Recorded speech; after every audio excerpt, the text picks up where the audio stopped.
Be ready. Start. On the other hand, Shri Ashwani Singh, the learned counsel for the Oriental Bank of Commerce, submitted that the petitioners have an efficacious remedy of filing an application under section 17(1) of the Act before the Debts Recovery Tribunal (STO). In support of his submission, the learned counsel has placed reliance upon a decision of the Supreme Court in United Bank of India versus Ayesha Sharma and others (2010-8 SCC 110 STO). It was urged that after the declaration of the account of the borrower as NPA, the bank has already filed a suit before the tribunal for recovery of its amount, and that the tribunal has also issued an interim order restraining the borrower from alienating the properties, including the properties which is sought to be released through the present writ petition (STO). The learned counsel contended that the appropriate remedy for the petitioner is to move an appropriate application before the Debts Recovery Tribunal, which would be considered, and appropriate orders would be passed by the tribunal (STO). The learned counsel contended that consequently it was not a fit case for the writ court to entertain such petitions (full stop).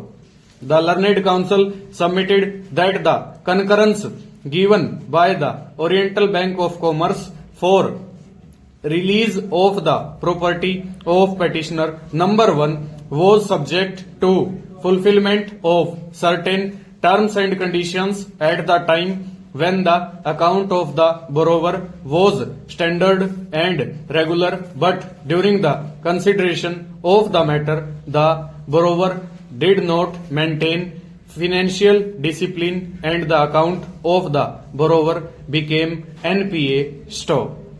As such, in the changed circumstances, the bank was not bound to honor the concurrence since the conditions were not fulfilled by the petitioner's (STO). The learned counsel submitted that the borrower has failed to maintain the financial discipline and have made no effort to regularize the account, and consequently the request for substitution of the mortgaged properties could not be acceded to (STO). The learned counsel further submitted that the account of the borrower was declared NPA as per the Reserve Bank of India guidelines, and since the borrower did not make any effort to regularize its accounts, proceedings under the Act was initiated (stanza). The learned counsel contended that a valid notice under section 13(2) of the Act has been issued, and the objection of the borrowers and other guarantors were considered and rejected under section 13(3)(a) of the Act, and only thereafter a notice under section 13(4) of the Act was issued, and now an application for recovery of the amount has been filed under section 19 of the Recovery of Debts Due to Banks and Financial Institutions Act 1993 (STO).